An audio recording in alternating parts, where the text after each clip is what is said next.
It started like any other Friday afternoon. I had just finished a long week at work and was looking forward to a quiet weekend at home. The sun was dipping low behind the trees when I turned down the road that led to my house. My place sat at the end of the cul-de-sac, tucked away with a bit of privacy, just how I liked it. But as I rounded the corner and pulled into my driveway, something felt off. The garage door was closed, which was normal, but there was a faint shadow in the window of the side door. I frowned. I knew for a fact that no one had permission to be in my garage. When I opened the side door and flicked on the light, my stomach dropped. Parked right in the middle of my garage was a shiny silver SUV that definitely wasn't mine. It was Hoa Karen S. The license plate, the stickers, even the ridiculous Hoa Pride decal she always bragged about, it was all there. At first, I thought maybe there had been some sort of mix-up. Maybe she had car trouble, or someone had told her she could park here temporarily. But then I noticed the note taped to the wall near the door.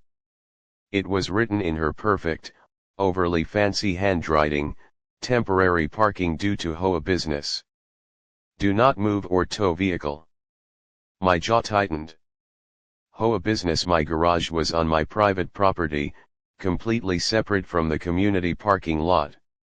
I hadn't given anyone access, and there were no emergencies that would require her to use my space. It didn't take long to realize this was yet another power move from the self-appointed queen of the neighborhood. Karen had always been a thorn in everyone's side. As the Hoa president, she walked around with her clipboard like a sheriff, issuing fines for things like slightly faded mailboxes or grass that was an inch too high. She had this inflated sense of authority that made her believe she owned everything within a mile radius. I had stayed out of her way for the most part, but we had our run-ins. The last time was when she tried to tell me the color of my shed violated the community aesthetic. I reminded her that my property wasn't part of the Hoa to begin with. She didn't take that well. Now, it seemed, she was escalating. I stepped back and stared at the SUV. My garage had always been a symbol of privacy, a space for my tools, my projects, and my peace. Seeing her vehicle there felt like an invasion, a deliberate act meant to provoke me. I walked around it, noting how neatly it was parked, almost smugly so. Then I saw that she had even plugged in her phone charger to my wall outlet. That was it. I wasn't angry, I was done. I pulled out my phone, took a few pictures of the car from different angles, making sure to capture the license plate and the note. Then I texted my neighbor, Tom, who happened to be on the Hoa board but had little patience for Karen's antics.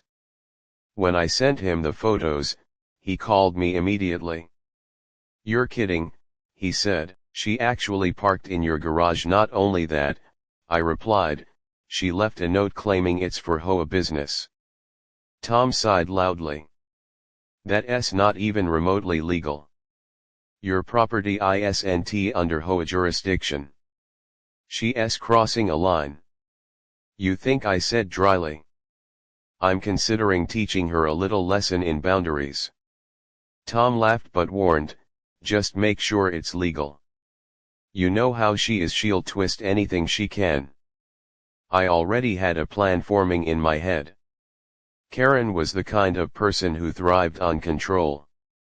She loved knowing everything that happened in the neighborhood, being involved in every decision, and having the last word. The best way to get to someone like that wasn't through confrontation, it was through silence and inconvenience. So that night, I made my move. I went into my office, opened my safe, and pulled out the spare keys to the garage. I walked over, locked every door, the front, the side, and even the small access hatch that led to the backyard. Then I unplugged the automatic door opener and disconnected the power, just in case she thought she could sneak in while I was gone. Finally, I taped my own note to the inside of the window: private property. Unauthorized vehicle locked inside. Owner will return soon. The next morning, I packed a few bags, loaded them into my truck, and headed out for a 2-week vacation that I'd been postponing for months. It was perfect timing. I had friends upstate who owned a cabin by the lake, and I could use a break from the chaos of Hoa drama. As I pulled out of the driveway, I glanced back at my house one last time. The silver SUV was still sitting there, gleaming in the morning sun, completely unaware of the long, quiet punishment ahead. The first few days away were blissful. I spent my mornings fishing, my afternoons hiking, and my evenings sitting by the campfire. Every now and then, I'd get a notification from my home security cameras, mostly just motion alerts near the driveway. But on the third day, I saw her. Karen was standing outside my garage, pacing back and forth, trying the door handles. She knocked, then shouted something I couldn't hear from the footage. She even crouched down, probably trying to peek under the door. After a few minutes, she stormed off, red-faced and furious. I could only imagine what she was thinking. By the end of the week, my phone was flooded with missed calls and texts from her number. The messages started polite: "Can we discuss this misunderstanding?" then turned desperate: "I need access to my vehicle immediately." And finally, outright threatening: "I'll report you to the Hoa board for illegal confinement of property." I didn't reply to any of them. Tom texted me once during that time: "You have no idea how much chaos you've caused. She's losing it. The board is tired of her nonsense."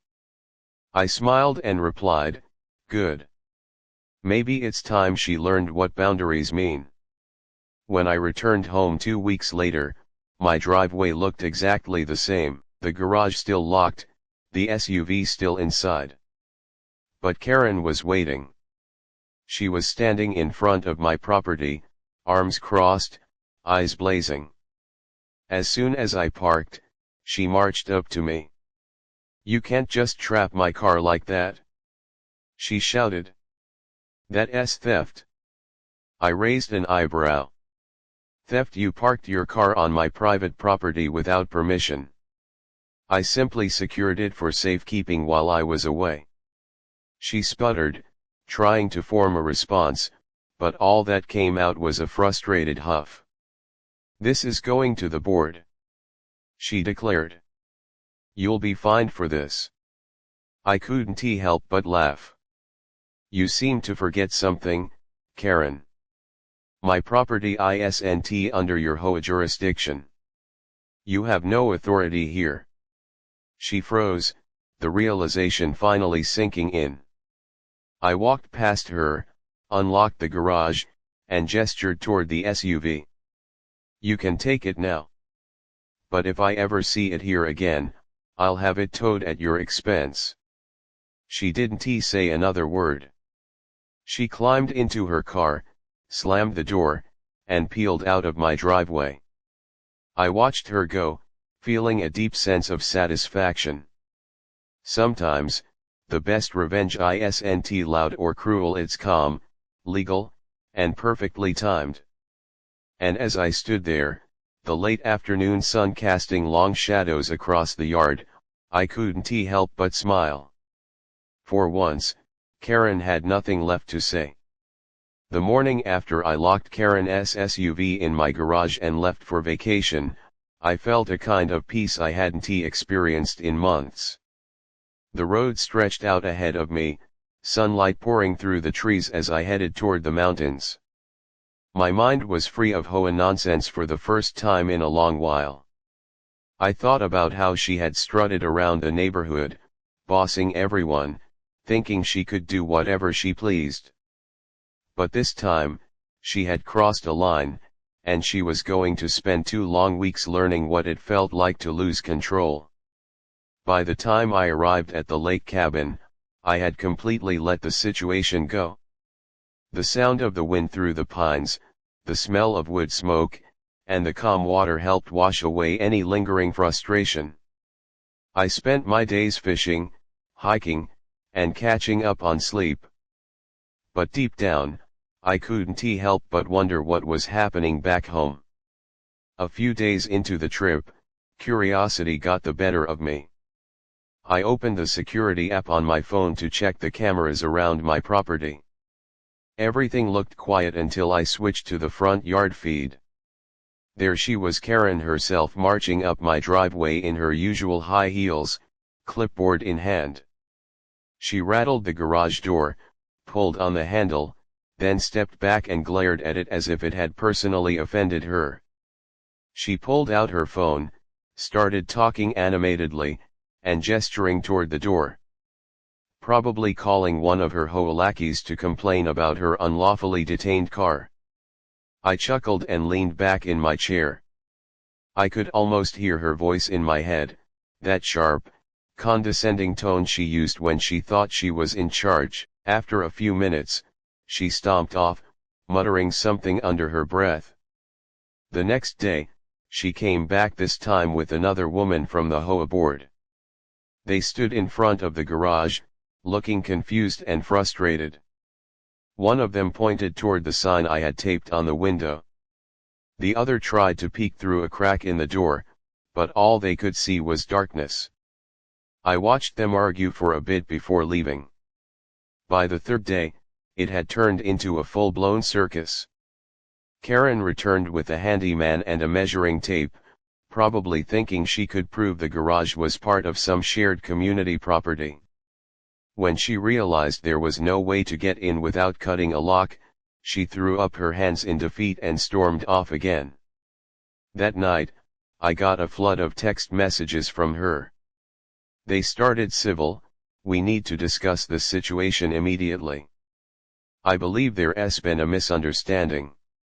Then they turned accusatory: "You are illegally holding my vehicle. This is theft." Finally, she threatened legal action: "If my car isn't released by tomorrow, I'll be filing a report with the police." I ignored every message. I wasn't about to ruin my peaceful vacation over her temper tantrum. A few hours later, my neighbor Tom texted me. "Dude, what did you do? Karen is losing it. She's been walking around yelling about her car being kidnapped.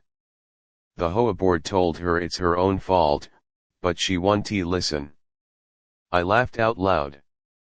"Tell them not to worry," I replied. "I'm just teaching her about property rights the hard way." A couple of days later, I checked the cameras again.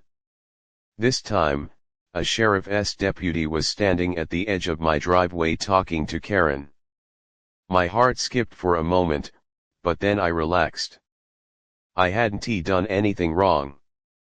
I had documented everything: her trespassing, her note, her vehicle on my private property. On the video feed, I saw Karen gesturing wildly toward my garage while the deputy listened with a patient expression. After a while, he walked over to the garage, read my posted note, then looked back at her and shook his head. She seemed to argue for a moment before throwing up her arms and stomping away. The deputy shrugged and left. I replayed that clip twice, laughing harder each time. She had actually called the police, thinking they'd force me to open my own garage for her. By the end of the first week, it was clear that the situation had completely consumed her. Tom called again to give me the latest update. "She's been calling emergency meetings with the HOA," he said. "Apparently, she wants to redefine property boundaries to include your house in the community." I nearly spit out my drink. "She's delusional," I said. "My land predates the HOA by a decade. She can't touch it." "Yeah," Tom replied, chuckling. "That's what the rest of the board told her. They're getting tired of her antics. Honestly, man, you've done everyone a favor." I smiled at that. Maybe this whole thing was serving a bigger purpose than just teaching her a personal lesson. As the days went by, her desperation must have grown. I got alerts from my camera almost daily. One night she came back again with a flashlight, peering through the garage window like a raccoon looking for food. Another time she tried to slide a note under the door, probably another threat. I could see the paper fluttering on the ground through the camera. My security system captured everything, time-stamped and clear. It was almost entertaining at this point, like watching a bad reality show where the villain keeps digging their own hole deeper. By the second week, she stopped coming by herself. Instead, I saw other HOA members showing up, standing awkwardly in the driveway, talking among themselves, then leaving. I guessed she had tried to rally support, but even they were getting tired of her obsession. She wasn't just embarrassing herself, she was dragging the HOA's name through the mud. Tom confirmed it when he called again. She's facing a vote of no confidence, he said. People are done with her. I think you broke her streak of control. That made me laugh. All I did was lock my own garage, I replied. Apparently, that's all it takes. During the last few days of my trip, I stopped checking the cameras as often. I had made my point, and now I was content to let time do the rest. When I finally packed up to head home, I felt calm, refreshed, and satisfied. I had turned what could have been a frustrating situation into the perfect lesson in boundaries. Karen had spent 2 weeks stewing in her own arrogance, learning that she couldn't push everyone around. And the best part, I hadn't broken a single law. As I drove back into the neighborhood, everything looked peaceful. The trees swayed in the breeze, kids were playing in the yards, and for the first time in a long while, there was no sign of Karen patrolling with her clipboard. I pulled into my driveway, half expecting to see her waiting there, but it was quiet.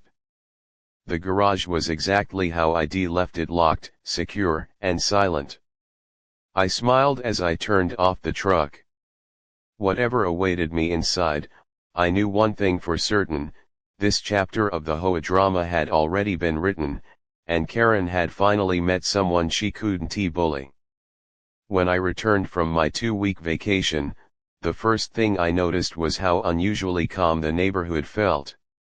The tension that had lingered for months seemed to have dissolved. Even the ever-watchful HOA members weren't pacing the sidewalks with clipboards. As I pulled into my driveway, I caught a glimpse of my garage, the same one where Karen's trucks had been parked without permission.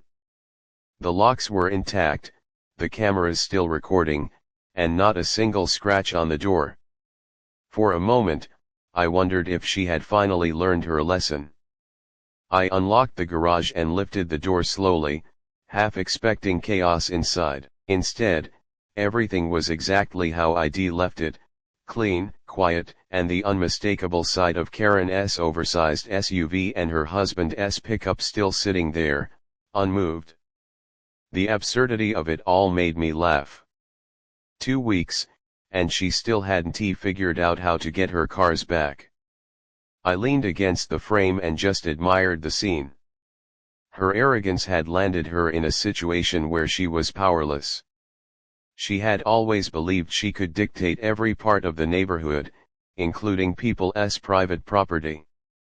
But this was proof that her control ended where my boundary began. I took out my phone and checked my messages. Dozens of unread texts and missed calls from her and other HOA members flashed across the screen. Some were polite, others were threats, and a few were just incoherent rants about community order and cooperation. I ignored all of them. Instead, I called my neighbor Tom to catch up. He answered almost immediately, laughing the moment he heard my voice. "Man, you missed quite the show," he said. "Karen went ballistic. She tried to hold an emergency HOA meeting about your unlawful detention of her property, but everyone shut her down. Then she actually called a towing company, but when they saw your no trespassing signs and private property documents, they refused to touch a thing. I couldn't stop laughing. She must be been furious, I said. Furious doesn't even begin to cover it, Tom replied. She even tried calling the sheriff again, but they told her flat out that she was in the wrong. Apparently, they reminded her that your property is outside HOA jurisdiction. That was the icing on the cake. She had dug herself so deep into her own arrogance that she didn't even understand where her authority stopped. Tom continued, the rest of the board is done with her. There's talk of removing her as president. You wouldn't believe how many neighbors have come forward with complaints. I thanked him for the update and hung up, still smiling. Karma had done its work beautifully. Later that day, I decided to end the whole ordeal on my terms. I walked back to the garage, unlocked the doors, and took one last look at the two vehicles sitting inside. The sight reminded me how easily arrogance can trap someone. I took a few photos for my records, then called a local towing company. When the dispatcher answered, I explained the situation calmly. These vehicles have been left on my private property for weeks without my consent. I'd like them removed and stored until the owners come to claim them properly. The dispatcher hesitated for a moment, then said, "Got it? You've got documentation, right?" I smiled. "Oh, I've got plenty." Within an hour, a tow truck rolled up. The driver took one look at the vehicles and chuckled. "Let me guess," he said, "HOA trouble you have no idea," I replied. As the trucks were hooked up and hauled away, a sense of finality settled over me. I could almost hear Karen's shrill voice in my head when she returned to find her cars gone. It would probably send her into another meltdown, but at this point, I didn't care. She had violated my property, ignored my warnings, and spent 2 weeks making a fool of herself. Now she'd have to face the consequences. I watched the tow truck disappear down the road, leaving my garage empty once again. The silence that followed felt like a reward. For the first time in months, my home felt like mine again. The next morning, the inevitable happened. A loud, rapid knock echoed through my front door. I didn't even have to look to know who it was. I took a deep breath, opened the door, and there she stood, red-faced, furious, and clutching her clipboard like it was a weapon. "You had no right?" she shouted before I could say a word. "You illegally towed my vehicles." I crossed my arms and met her glare calmly. "Actually, Karen," I said, "you parked them in my private garage without permission. That's trespassing. I gave you 2 weeks to come get them. You chose not to." She sputtered, her voice rising. "You can't do that. The HOA will have you fined." I couldn't help but laugh. "Karen, the HOA doesn't have jurisdiction here. My property isn't part of your community. I've told you that before. Maybe next time you'll listen." Her expression shifted from rage to disbelief, and then to panic. "Where are my cars?" she demanded. "In storage," I said plainly. "You'll need to pay the towing and impound fees to get them back. I'll text you the details." She opened her mouth to argue again but stopped when she saw the smirk on my face. There was nothing she could say that would change the facts. The law was on my side, and she knew it. After a few seconds, she turned on her heel and stomped away, muttering something about calling her lawyer. I closed the door gently, satisfied that the matter was finally over. Over the next few weeks, word spread around the neighborhood. Everyone seemed to know what had happened, and to my surprise, Most people congratulated me. They were tired of her endless power trips, her baseless fines, and her constant interference in everyone's lives. For years, she terrorized the neighborhood with her rules and intimidation tactics. Now, thanks to one bold move, her authority had crumbled. Tom told me that the HOA had officially voted to remove her as president. "You broke the spell, man," he said with a laugh. "She's gone for good." I smiled at the thought. It wasn't about revenge anymore, it was about balance being restored. As summer rolled on, the neighborhood transformed. Without Karen's constant oversight, people started enjoying their homes again. Kids played freely in the yards, neighbors greeted each other without fear of some petty citation, and for the first time in years, there was actual peace. Every so often, I'd glance at my garage and chuckle. Who would have thought that locking a door could change everything? A few months later, I got a letter in the mail, an official apology from the HOA board. They acknowledged that Karen had overstepped her authority and thanked me for my patience and cooperation during the transition. I couldn't help but frame it and hang it in my office as a reminder of how standing your ground can turn the tide. Now, whenever I think back to that incident, I don't feel anger anymore. Instead, I feel satisfaction. Karen's downfall wasn't something I planned to destroy her, it was the natural result of her own arrogance meeting a wall she couldn't climb. My property, my rights, and my patience became the lesson she never expected to learn. And while I doubt she ever truly changed, I like to think that somewhere out there, every time she passes a locked garage, she remembers the 2 weeks her cars spent trapped in mine and how it ended her reign of control for good.